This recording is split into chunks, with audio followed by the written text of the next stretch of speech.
And of course, there's also field work, which is really fun. But some scientists, for example, they could be hiking to remote places or working outdoors in extremely bad weather conditions, or spending weeks or even months in long research expeditions with limited facilities. So when we add period to that picture, it's easy to see how things can get complicated. And something as simple as changing a pad or a tampon or emptying the menstrual cup can be a huge challenge in places where you don't have access to private bathrooms or sometimes clean running water. I want to mention, for example, places like Antarctica. The daily life often in these places often means sharing every space possible with very limited access to privacy and most of the time no running water. And all these things while working in pretty intense conditions. So I want to say that work can be really tough for scientists who menstruate. And of course, on top of that, there is also the psychological aspect of period. A lot of STEM environments are still quite male dominated, and menstruation is still heavily stigmatized, as we know. So many scientists often feel like they have to deal with periods quietly without drawing too much attention to it. But this, of course, adds an extra layer of stress on top of everything else.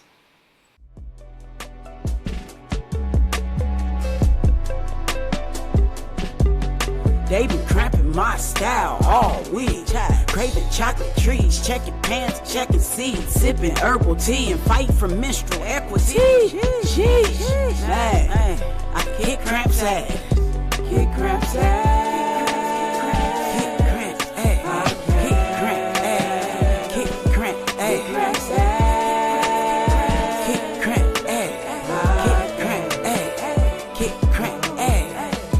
Now tuned in to the Kick Cramp's Ass podcast with your host, Brittany Walker, advocating for menstrual equity, period poverty, and womb wellness.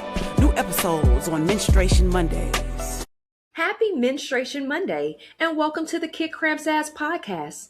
I am your host, Brittany Walker, and you are listening to Season 4, Episode 9, Menstrual Equity in STEM, Barriers in the Laboratory Environment. Now, this week, we are diving into a crucial conversation at the intersection of social justice and scientific discovery, menstrual equity in STEM. We are exploring the unique barriers faced in the laboratory environment and how we can foster a more inclusive, period-positive future for scientists. Now, before we introduce our incredible guests, let's ground ourselves as we always do. We like to kick off each episode with the I am power statement.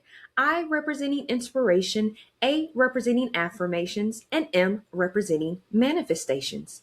And the I am power statement for today is, I am a scientist whose biology is not a barrier to my discovery. I claim the right to a workplace that respects my physiological reality as much as my professional intellect. And you know we like to give a quote of the day. And today's is, over the years, I kept hearing lots of horrible period stories from friends or colleagues, and one day I just decided I had enough. You know, handling periods is already very challenging in any workplace because of the stigma around menstruation. But for scientists, this is even more difficult because of the physically and mentally demanding nature of the work. And that's by Dr. Monica Fabra. Now we're going to go ahead and take a sip of our good old Cramp elixir, cut to a quick commercial break, and we will be right back with you. Tired of clunky remote recordings? Level up with Riverside FM Pro.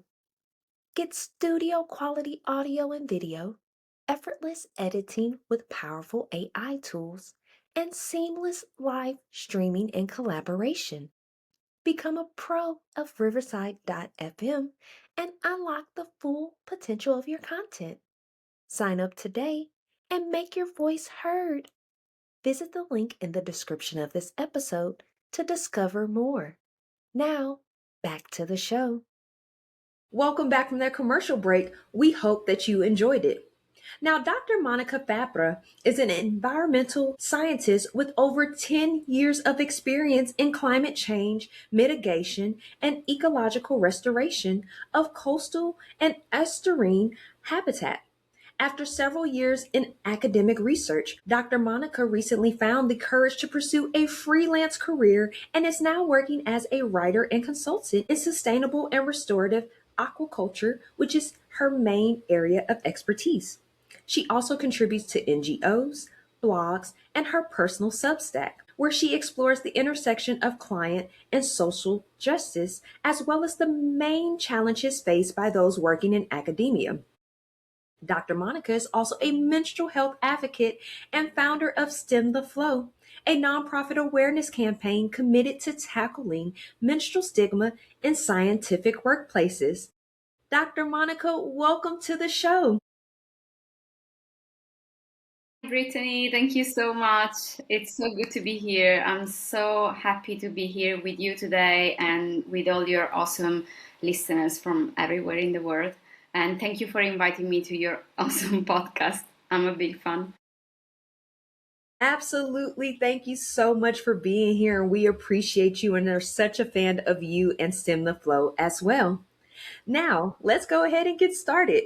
You described that Stem the Flow is a campaign to ensure science workplaces are period positive. For those outside the field, what are some of the unique barriers that laboratory or fieldwork settings present for menstruating scientists compared to a traditional office?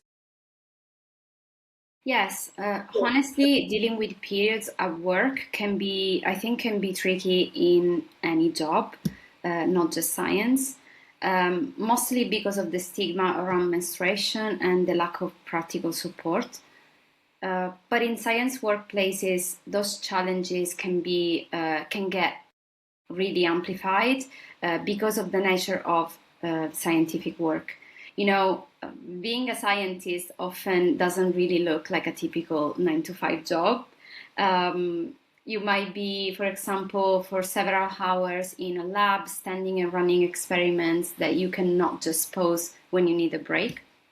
Or some roles might involve the lifting of really heavy equipment, or working with toxic chemicals in the labs, or just being in controlled environments that you cannot easily come and go. And of course, there's also field work, which is really fun.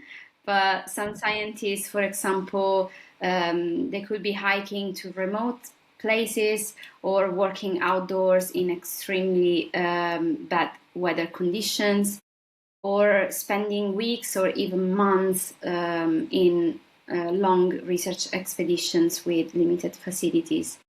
So when we add period to that picture, it's easy to see how things can get complicated. And something as simple as changing a pad or a tampon or emptying the menstrual cup can be a huge challenge in places where you don't have access to private bathrooms or sometimes clean running water. I want to mention, for example, places like Antarctica. The daily life often in these places often means sharing every space possible with very limited access to privacy and most of the time not running water. And all these things while working in pretty intense conditions. So I want to say that work can be really tough for scientists who menstruate. And of course, on top of that, there is also the psychological aspect of period. A lot of STEM environments are still quite male dominated, and menstruation is still heavily stigmatized, as we know. So many scientists often feel like they have to deal with periods quietly without drawing too much attention to it. But this, of course, adds an extra layer of stress on top of everything else. Absolutely. And menstruators probably don't even think about what scientists deal with in a place like Antarctica. Not only not having the running water, but just the weather conditions being so cold and it amplifying your symptoms that you may be experiencing. And you just kind of have to suck it up and keep working, which can be very difficult. Yes, absolutely. This it's very tough for the body, but again, I want to stress that it's also tough mentally. So yeah, it's not an easy career. Absolutely. Now we talked about the biological, the psychological, and even like a social area. So, which is a perfect segue into the next question. Now, with this podcast season, we've been discussing the biopsychosocial model, which is something I use often in the health and sports psychology world, where the biological, the psychological, and social factors actually affect your environment, so to speak. But I like to focus on that strictly with the menstrual cycle process. So, in the biopsychosocial model, we often discuss, like we said, the social environment is key. How does the current lack of menstrual equity in STEM impact the psychological well being and productivity of researchers? Yes, most of the time we focus on the physical implications of period, things like cramps or heavy flow and how they affect our productivity at work. But I think the psychological aspect is as just as important, and unfortunately, it's often overlooked. To different degrees, I think in general, period stigma affects pretty much everyone who menstruates, not just scientists, because it can make people feel really uncomfortable talking about it, and not just at work, but sometimes even at home with in their personal lives. So you can just imagine in very male-dominated environments like the STEM fields, where periods are still often considered something weak or unprofessional, that pressure can be even stronger. And I personally think that in science there is this unspoken expectation to fit into this model of professionalism that, in my opinion, doesn't exist, but that in the first place was never designed with menstruation in mind. And in this model, the ideal employee just keeps going no matter what. So in this scenario, people may feel like they have to hide their periods and perform like nothing is happening just to be seen as more competent and professional. And this, of course, comes with a huge mental load. But on top of that, as I already mentioned, the nature of scientific work can add some extra layers of stress. And I would like to give you some example if we have time. Absolutely. So, as you mentioned in my quote, over the years, friends and colleagues share with me terrible horror period stories. I call them like that because they're proper horror stories. Working Yeah. with, for example, for several hours or entire days in the middle of nowhere with without a single bathroom, and being literally forced to free bleed through their clothes in front of a group of mainly male colleagues, basically. That's incredibly stressful, and to me, it sounds absolutely terrifying, and it's a proper nightmare. Um, but I also want to say that these challenges aren't the same for everybody. I've been talking to queer colleagues, for example, and that made me realize that for them there could also be even more issues to navigate. For example, something we don't really talk about is the participation of trans scientists to field work. It must be incredibly tough for them to find themselves in very remote environments, often with limited privacy, sharing facilities, and feeling maybe unsafe or unsupported. So when we talk about these issues, I think it's really important also to make sure that we don't leave anyone behind, and that we include everyone in the conversation. But coming back straight to your question, we just have to face it. If you're a scientist who menstruate, you might find yourself dealing not only with physical symptoms of periods, but also with a huge amount of stress, anxiety, maybe fear of being embarrassed, and the constant need to plan ahead to stay in control of every situation. And over time, if people keep feeling unsupported or unsafe, they may not fully engage with their work, or even worse, they may be pushed to step away, which is even worse. And that's not a loss for just for them, but I think it's a loss for science in general.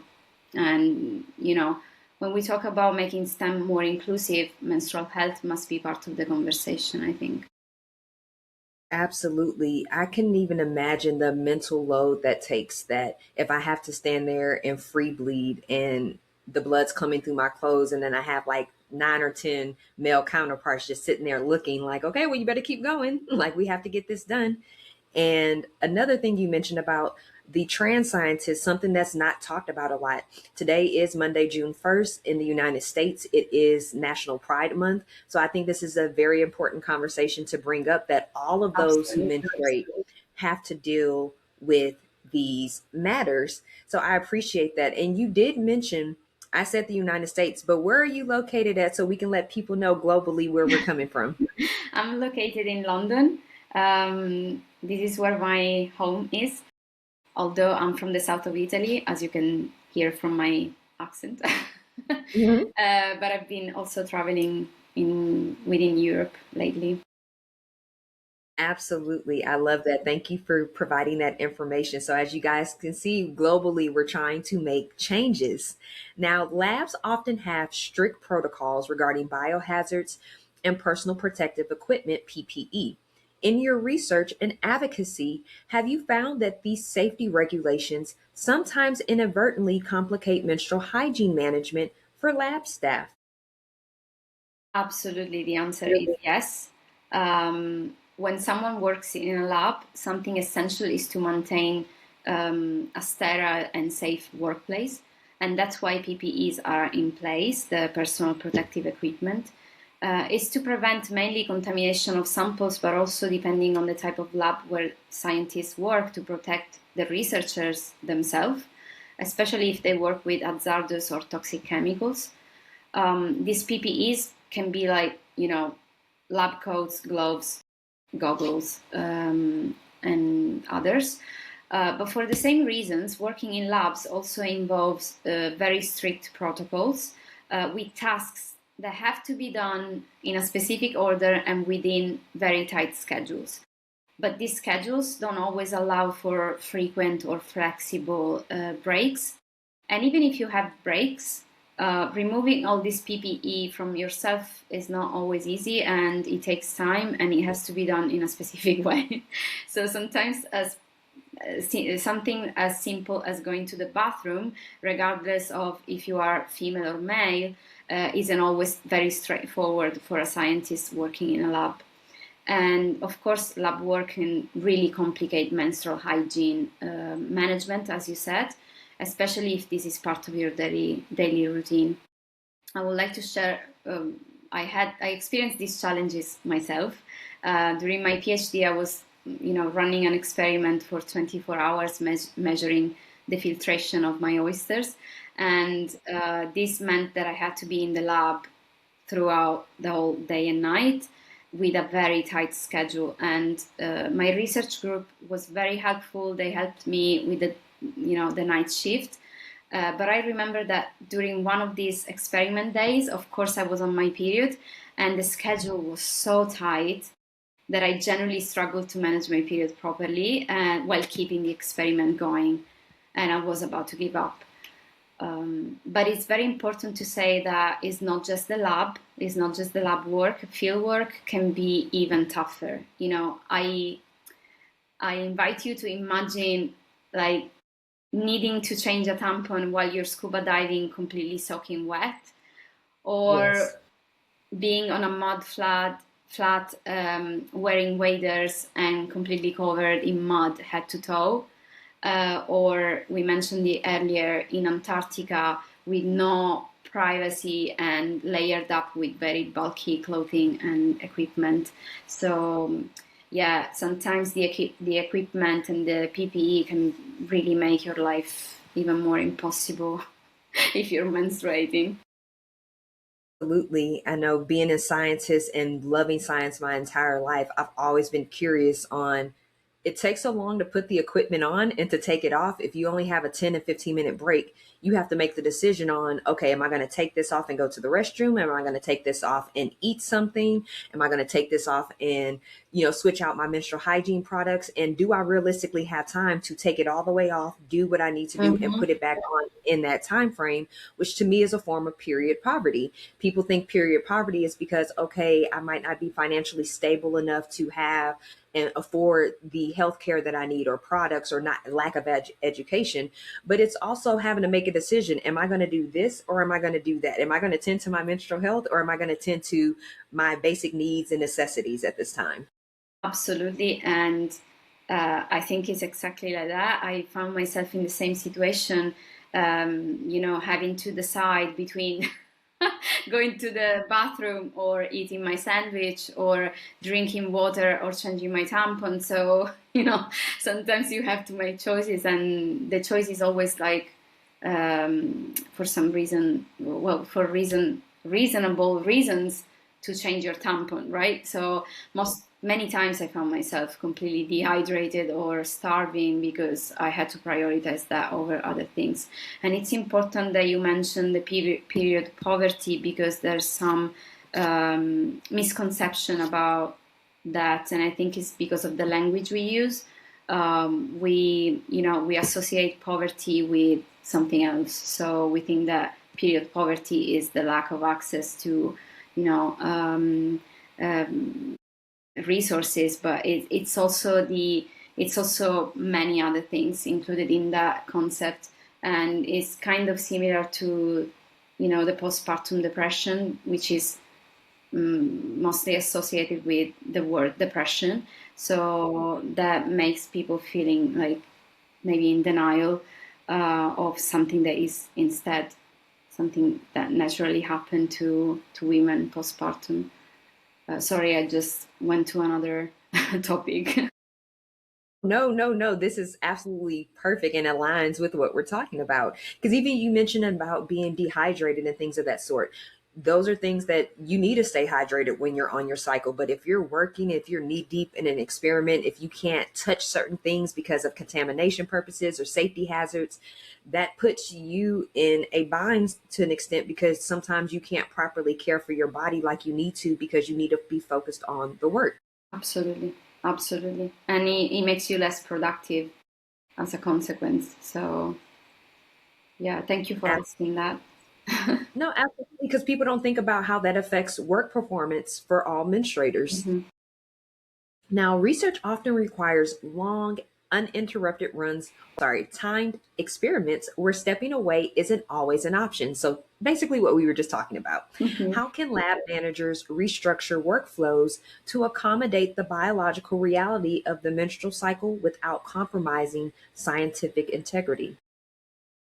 Yeah, I think the challenges that you just mentioned affect scientists, but not only in the lab, also in other settings.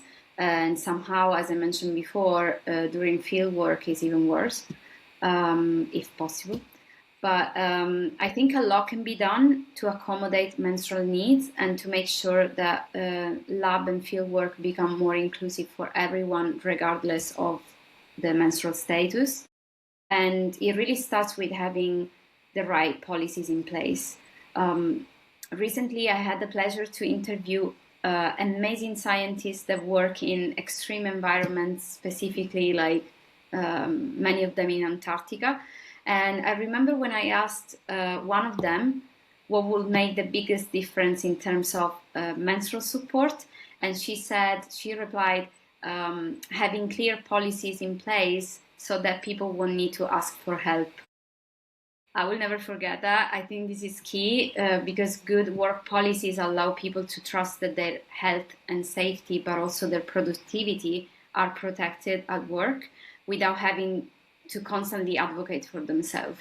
And this is what we want to do with Stem the Flow. We want to advocate for others and fight to finally have these policies in place for people so they don't have to worry about advocating for themselves. In practical terms, one of the most important things I think when we talk about period in the workplace is flexibility. For example, any lab work I think can be scheduled when scientists are not on their period. It's as simple as that, right? Why do we have to schedule field work or lab work when people are menstruating?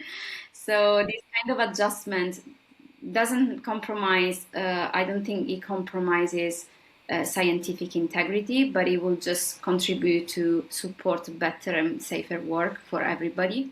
And as a scientist, I can tell you that I deeply believe health and safety should always come first. And as we are already designing protocols in the lab and in the field around health and safety, using, for example, PPEs or having strict procedure, we shouldn't ignore the physiological needs of scientists, asking them to work on schedules that don't allow them to maintain their personal hygiene and safety. We shouldn't do that. But the problem is that to implement this type of policies, this will require a real open conversation. And as we mentioned already, menstruation is very highly stigmatized in STEM. And while in other sectors we can see that things are getting better and better and they're starting to move in the right direction, in science, unfortunately, we're still catching up. Absolutely. And I've noticed that over the latter years, different countries, mainly in Europe and Asia, are implementing policies so that there's menstrual health leave, there's you can work hybrid the first couple of days. They're giving their workers opportunities, regulations, laws, and policies that actually help them during their menstrual cycle. Now, not all the countries, because the United States doesn't have it yet, but I think that would also be pivotal for future work performance with menstruators. Absolutely. And, more and more countries, I believe that with my whole soul, more and more countries will adopt this type of policies. Because as we mentioned earlier, it makes people more productive when you feel safe, you know that, someone is taking care of your health and safety, you also work better. So yeah, I believe we're going in the right direction. Absolutely. And I agree with you. Now, STEM the Flow is committed to tackling period inequity through research. What does the current data tell us about how many scientists are actually leaving the field or leaking out of the STEM pipeline due to the lack of reproductive health support?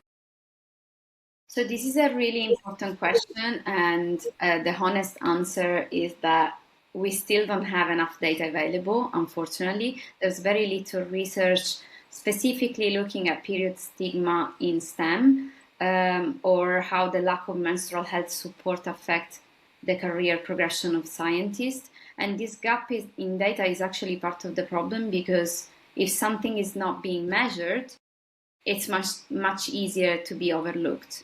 I believe that. So, Brittany, I remember years ago, like back in 2016, I think it was part of what people called the period revolution, but menstruation finally started to shift from being this very taboo topic to a subject that people were finally discussed in social situation. And at that time, I was already working as a scientist. And when I started reading more about period stigma, I noticed that while these conversations were happening in a lot of other sectors, in STEM, there was nothing. No one was talking about it, like it didn't exist. And even now, almost 10 years later, it's still incredibly hard to find anything on this topic. I'm still surprised by how little menstrual health support is out there for scientists. And in the end, that gap was actually the reason why I finally launched STEM the Flow, was the reason that pushed me to launch it in the first place. But being completely honest with you, that made me question myself quite a few times. I remember thinking if that was really an issue, since no one was talking about it. I wanted to launch this campaign for years, but the lack of information out there made me doubt whether this was actually something worth addressing and whether I was the right person to do it. So a lot of, a huge imposter syndrome. But, I think that the reason why there's such a lack of data on this topic is actually because of the stigma. And when I talk to scientists, I keep hearing terrible stories of the struggle to stay in science because of medical conditions like endometriosis or fibroids, especially in challenging environments that don't accommodate their needs, like STEM environments. And I come across all the time scientists who decide not to pursue a scientific career in the first place just because they anticipate those challenges, which is really sad. And even Yes. more sad, I've also came across really difficult situations. For example, amazing scientists that had to, miss work because of their heavy symptoms and facing the consequences of it. Some of them also getting fired. So I'm really tired of hearing these stories. That's Mhm. why I launched them the thought, but it's really exhausting. And coming back to your original question, even if we don't have data available, there's a strong signals. There are strong signals that period stigma is actually affecting retention and career progression in STEM. And one of our main goals with STEM the Flow is already to generate data and bring visibility to this issue, because uh, I think without data, the problem will remain invisible, and remaining invisible is very hard to drive structural changes. Then, then STEM needs to become truly inclusive. If no one talks about it, like, we cannot change this and challenge the status quo. So I would like to take 1 minute very quickly to also mention that the first thing that we did with STEM the Flow, it was to launch actually an anonymous online survey. And we started collecting data directly from scientists. And as researchers, this is what we're trained to do, generate evidence. So actually, I'd really like to encourage any scientists that are listening right now to take part in our research and sharing their personal experience with us. They can find the survey in our website and also on our social media pages. And the survey is completely anonymous and open to any scientist of any age and country and menstrual status. So even scientists who don't menstruate can take part in our research. We absolutely love that. And we have sent your survey out in our past newsletters, but in the description of this episode, guys, we will have a link to that survey so you can participate or share with the scientists that you know so we can bring more research to this subject. I just completed my thesis a couple of weeks ago, and I was just shocked at how much research is not there for us in regards to menstruation. And no matter what field, if it's STEM, if it's non STEM, it's just not there. And that's a bit alarming to me, knowing that the cycle is a natural process that happens every single day. And I can understand how you got discouraged because I felt the same way. I second that notion. But I'm so grateful that you surpassed that and you actually pushed through, you made it happen, and you created a very valuable organization that's going to be helpful for those globally that menstruate that are in the STEM field. So thank you so much for doing this. Thank you so much for the support, Brittany. It's very important to us. Absolutely, absolutely. So, guys, we have learned so much from Dr. Monica. We're going to cut to a quick commercial break and we will be right back with you. Periods got you down? Kick cramps to the curb with Pilates for periods. Our online program combines targeted Pilates, soothing yoga, calming meditation, and breath work to help you manage your menstrual cycle naturally. Feel stronger, calmer, and more in control. Reclaim your comfort.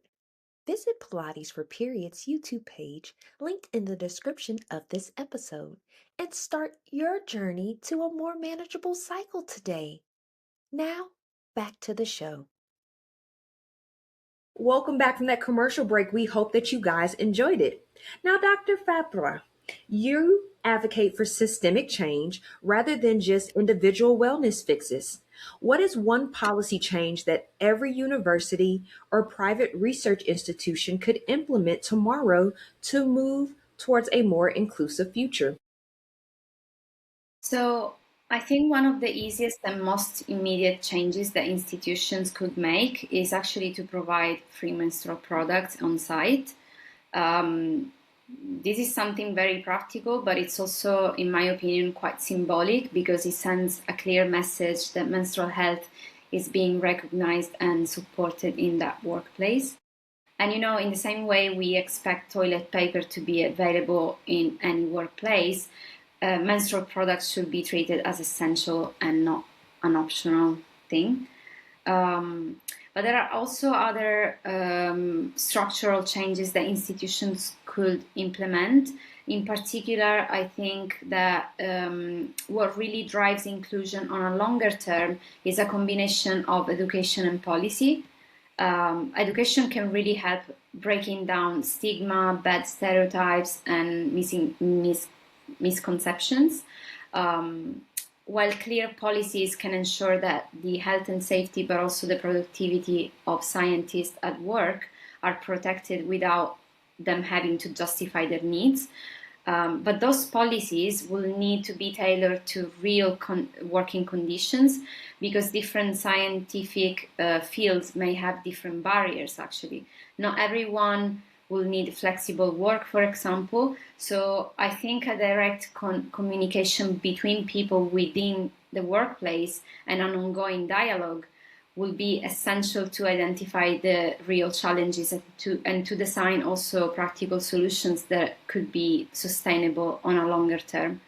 And at STEM the Flow, we're trying to work also and give our contribution to each of these points. So also education and policies. Absolutely. Education is so important. Just knowing knowledge is one step that I think will help so many different menstruators. And I definitely want to give you the information for Revel Cares. It's the period underwear company that I use, that they connect with nonprofits. And maybe that's a connection that you guys can have because they have period, all different types, briefs, boxer briefs, different types of absorbencies of, holding up to 5 to 10 tampons at a time and things of that sort. And I think that would be so crucial for your organization and other individuals that work in the STEM field. Absolutely. Please put me in contact. And something I'm very interested in is to test different reusable products and their suitability for example, lab or field work, because we think that any product can be suitable for scientists, but depending on their, we talked about the crazy schedule and the crazy work environment that scientists work in. And so not every menstrual product can be suitable for this type of work. I think it would be nice to test the product.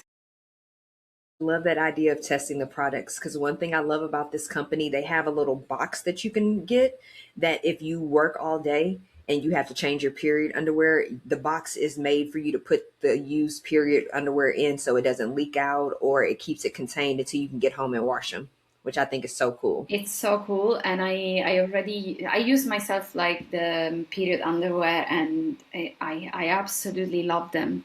But it's also important to, consider the conditions where you work or live. So it would be interesting to test them in these particular conditions. Absolutely. And keep me posted on what you do with that. I will. I actually we made some posts on our social media about this topic actually. And I made some reviews actually with pros and cons on each of the products and if they're suitable for, working in science. But yes, I will keep you posted. Absolutely. Now, STEM fields are often viewed through a lens of objective or neutral science, which can sometimes make people uncomfortable discussing subjective experiences like periods. How do you approach sparking these conversations in spaces that have historically been very male dominated or clinical? Yeah, I think it's really important to include people who don't menstruate in the conversation. If we really want to create a real cultural shift, rather than simply finding a solution to a single period related challenge, we cannot introduce policies without educate people on the why those policies were introduced. Because I believe the same problems will eventually come back and sometimes even worse than before. So in our survey, for example, we intentionally collect data from also men and people who don't menstruate to understand their perception on, the perception of who actually don't, of those who actually don't directly experience those challenges, and also to identify any gaps in knowledge about menstruation in STEM workplaces. And interestingly, the results from only the first 100 participants showed us actually that 68% of scientists who don't menstruate would actually like to receive more information or even a proper training on menstrual health in the workplace, which in my opinion, is really truly amazing. And with STEM Default, we're also designing some workshops in collaboration with other amazing activists that hopefully will be soon offered to other STEM institutions to educate and train entire research teams on menstrual health in STEM workplaces. And we believe that bringing together in the same room people who menstruate and those who don't is really key to really create a period positive culture within STEM. And after all, our colleagues, I think they are people who we spend most of our time with. And I think everyone should feel comfortable discussing their basic needs at work. Absolutely. Absolutely. I posted in April about a boxer, a female athlete who won her world title while on her period, and she was wearing white. Oh, But I had so many men comment on the post, and not a few, I mean hundreds, because the post actually went viral. It almost has 2 million views on it now, and it has hundreds of men saying that's too much information, that's disgusting, that's nasty, why are you talking about this? And I was so shocked because I'm like, this is a natural process. You have a mother, you might have a wife one day, you might have a daughter one day, a sister, a niece. But more importantly, if you're a manager or supervisor, an executive, or just an employee, you have peers, colleagues, or even subordinates that menstruate, and you need to be educated on how these individuals handle their menstrual cycles, even just being educated on the menstrual phases or how to properly or emotionally be emotionally intelligent about the subject at matter. I completely agree. And sometimes I think like we have to force the conversation to making it feel less uncomfortable. Because Yes. when something is uncomfortable when you never talk about it, right? And I think it's especially in the workplace. From the survey as well, we had a question that asked scientists who don't menstruate if they feel comfortable or uncomfortable talking about period, and most of them feel uncomfortable talking about period with their students, for example, if they're supervisors, because they don't know how to approach the topic. So I think we don't have to just force the conversation, but it's important to be in the same room, people who menstruate and don't menstruate, with also someone who mediates the conversation, because it's important to bring knowledge to the conversation, but also know how to do it. In that case, with viral social posts, that's something that we cannot control, right? Something goes viral and people feel the urge to say what they think. But in this particular case, when we're talking about the workplace, it's a different situation because they're your colleagues, you know them, you know who they are, right? And they're Yes, always the same people, hopefully. So I think it's a safer environment to bring this conversation in. absolutely. And even with that post, I was actually shocked too at how many actual menstruators felt that the Yeah, conversation was uncomfortable, I'm not felt that it surprised. was disgusting. And it's because of maybe cultural beliefs, the way that you were raised. Maybe you were told that you don't have those conversations and you're supposed to keep it private. But I was really shocked at the amount of menstruators that was like, no, this shouldn't be discussed. But what I also noticed is more of those individuals were over the age of 40 or 50. So I think it might just be the times that, 40 or 50 years ago, it was unheard of to talk openly about menstrual cycles. It's That's something absolutely you don't talk about. generational, yes. Yes. Do you notice that in the lab world or in the science world that you will even find some of the actual menstruators themselves still feeling uncomfortable to have these conversations? Absolutely. And I don't want to open another box. Do it. Do it.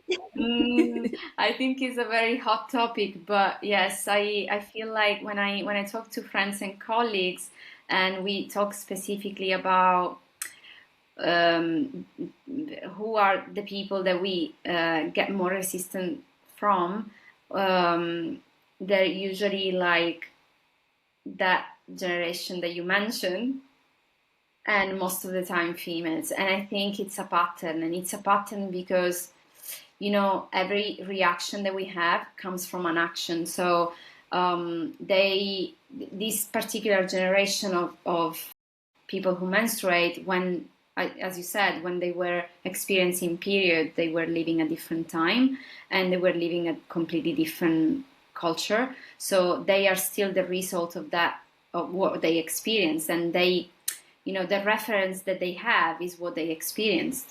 So they don't necessarily, we're not necessarily on the same page. But people that work as activists or advocate for menstrual equity, they're completely crazy most of the time for them, in their opinion. Um, it is important though to talk to everyone, to try. I mentioned it already. It's important to include everyone in the conversation because we have to listen also to people that think completely differently from us to get a Yes. different perspective. Sometimes we stay in our bubble. Sometimes I stay too much in my menstrual equity bubble, and I forget that people don't talk about free bleeding or these things. And I see the reaction of, depending on who I'm talking to, I see the reaction and I'm like, okay, reality check. I'm not okay. I'm talking to a different person, but it's important to, include everyone. And even if you get a pile of hate, it's okay. Yes. We have to be prepared for that. Yes. Absolutely. So, Monica, as a nonprofit founder, what has been the most surprising pushback you've received when advocating for period positive science workplaces, and how do you navigate that resistance? I want to thank you for asking this question. And I was actually talking about this topic with a dear friend yesterday. I was feeling very nervous about coming to your podcast, and probably because part of that comes from the fear of receiving a negative feedback. And overall, so far, I had a lot of support, people really engaging with the cause and be interested in the campaign and the mission, and a lot of friends and volunteers involved, which I feel really blessed. But there's also been some pushback along the way, and I can say I wasn't prepared for it, considering how stigmatized period is and how what uncomfortable topic is to discuss in public. But what surprised me the most and what hurt me was that actually the strongest resistance came from the scientific community itself, and actually from people who menstruate specifically, which are actually the target of our campaign. I'm not going to lie to you, there have been moments where I felt quite discouraged and I thought I wanted to give up. But the way I try to navigate this resistance is by reminding myself that those reactions are actually the reflection and the result of the stigma that we're trying to address in the first place. So I try to stay focused on the cause, on our mission, and I never thought it's realistic to expect everybody to be on board, everybody to agree with us and support our work. And I think that's okay. And what really matters to me is to build genuine connections and create a positive community around us. And this is already happening. And even if it's not a huge community yet, and even if it's a small one, I'm sure those connections are meaningful and they are what will ultimately drive change. Absolutely. Well, I prefer for something to be intimate, intentional, and genuine versus large and you just have a lot of people following, but no real interaction, no real movement, no real advocacy. So I Absolutely. love that. And thank you for sticking to it and giving, again, a platform for scientists and individuals in the STEM fields to have an organization that they can connect with. Thank you so much for the support. I don't take it for granted. Thank you. Absolutely. Know that KCA is in your corner. Anything that you guys need or anything that you guys have going on, we would love to further support you. Thank you so much. You're so kind. Absolutely. Not a problem. Not a problem. Now, let's go ahead and move on to our next question. Now, we have been discussing the digital sovereignty and reproductive policy watch this season. As we look at the future of STEM, how can we ensure that health data collected within institutional research settings remain private and protected for the researchers themselves? Yes, this is a really important topic, and I'll try to answer as good as possible, the best I can. It's very important because, especially when we talk about something as personal as reproductive health, I think the first important thing is to recognize that trust is essential. And if scientists are not confident that their data is safe and truly private, they simply won't share any data with us. So this will limit our research and progress in advocacy. So it's in our interest to maintain that trust and to build that trust. And privacy needs to be built from the very beginning, and also participation should be always be fully voluntary with informed consent throughout the whole process and at every stage.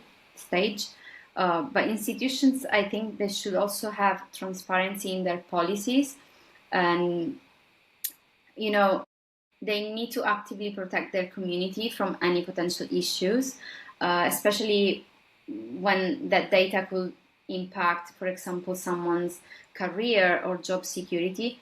And people in general, they must feel safe, not just in terms of data protection, but also in terms of how their information is perceived and used. So ultimately, I think it's about combining data governance, but also with a strong culture of trust, accountability, and also transparency. Absolutely. Totally agree with you. Now, if you could speak directly to a young student entering into a PhD program today who is worried about balancing their cycle health with the demands of high level research, what advice would you give to them? Well, I think I will be honest with them. I will tell them that a career in STEM is incredibly rewarding and exciting, and in my personal opinion, is the best possible. But I will also explain to them that it comes with real challenges, and this includes, of course, the period-related issues. I will tell them that depending on the science field that they choose, especially if it involves like field or lab work, support might be very limited, and they might find themselves in situations where they have to plan things well ahead, adapt quickly, or simply relying on other people. But the reasons I will tell them those things is not to scare them or discourage them. I've seen and experienced these challenges, and I really believe that awareness and knowledge are key. I think that being prepared to struggle could really help people to protect their health and advocate for themselves. When you don't know what is going to come, the situation is going to be worse. And I wish someone had told me that one day I would have found myself on a boat with all male colleagues, with no privacy for several hours and having to handle my period in that situation. Maybe I could have prepared myself better, you know. So that's why I think it's so important to talk about period more openly, especially in STEM where it's never been discussed. And I think avoiding the issue doesn't make it disappear magically. It just makes it harder to deal with. But I want to also add that at the same time, I will reassure them that things are starting to change, that initiatives like STEM the Flow are actively working to challenge the status quo and to create a truly inclusive STEM environment.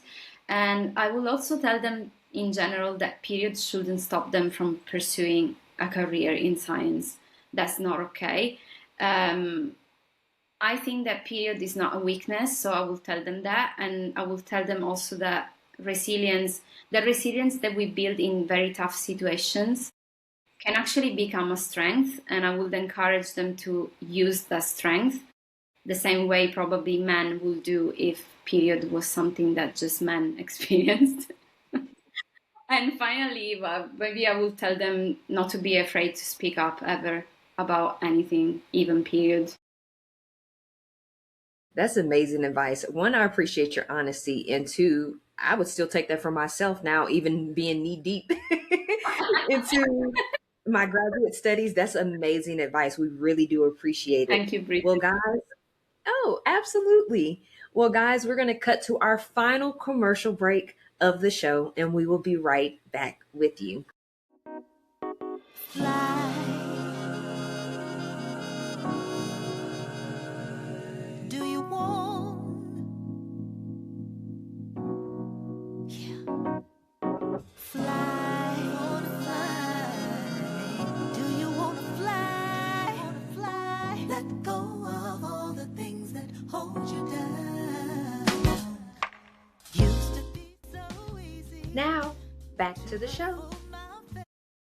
Welcome back from that commercial break. We hope that you guys enjoyed it. Now, let's talk about news, events, and what we have coming up. Monica, is there anything that you would like to share with the listeners today? Well, at the moment, we're mostly focused on our outreach. We're sharing the results of our survey at conferences and events. And we're running, of course, our social media campaign to raise awareness and share educational content as usual. But there are some exciting things coming up. We're still fully self-funded at the moment, but we're trying to expand our funding so that we can organize more educational events, launch finally the workshops that I mentioned earlier, and grow our lovely community. So stay tuned because there's more on the way. But in terms of support, I would also like to mention that there are different ways people can get involved. They can follow us and engage with us on social media, of course.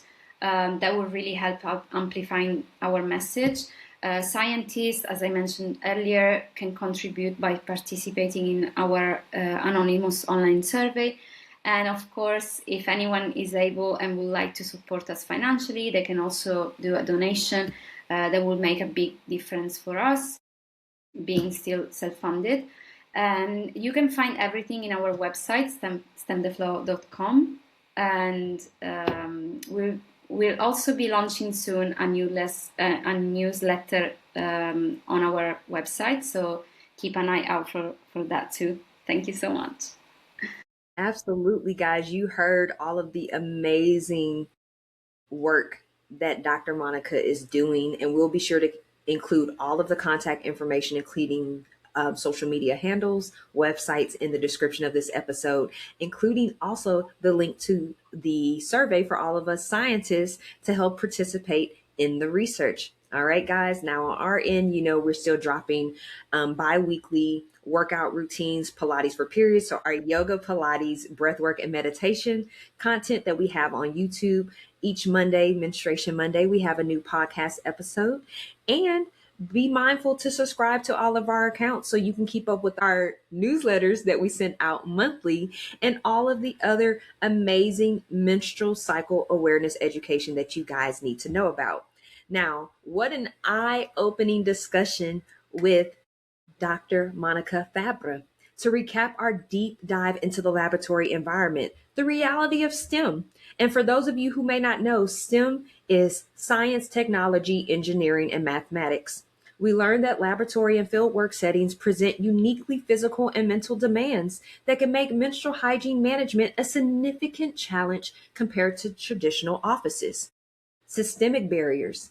We discuss how strict biohazard protocols and PPE can inadvertently complicate period care and why it is vital for lab managers to restructure workflows to accommodate biological realities. The STEM pipeline. We address the leaking pipeline, acknowledging that a lack of reproductive health support can actually drive talented researchers out of the field. And then lastly, advocacy for change. Dr. Monica highlighted that we need systemic policy shifts in universities and research institutions, moving beyond individual wellness fixes towards true menstrual equity. Dr. Monica, thank you so much for the work that you are doing with STEM the Flow to spark these necessary conversations in clinical and male dominated spaces. For those of you entering into PhD programs or navigating the lab today, remember that your biology is not a barrier. It has been an absolute honor to share this space with you all. Gratitude to all of you for tuning in today. Feel free to comment on this episode for any comments, questions, or concerns that you may have, because we are still accepting listeners' mail. And then if you would like a more intimate or private interaction, you can email us at contact@kitcrampsass, which will be in the description of this episode as well. If this episode resonated with you, please share it with one person or multiple individuals who needs to hear that their pain has a purpose and a solution, or for those males who want to get more educated and be more in the know about menstrual cycles. Subscribe to our platforms to keep updated on the latest news, resources, and tools and tips, also located in the description of this episode. But don't forget to check the show notes for any additional resources that we mention and could assist you with having a more manageable menstrual cycle. We want you to stay empowered, disciplined, and show yourself some love and grace. We will be speaking to you on next Menstruation Monday. But until then, we manifest a positive, productive, and peaceful week ahead and menstrual journey ahead. Peace.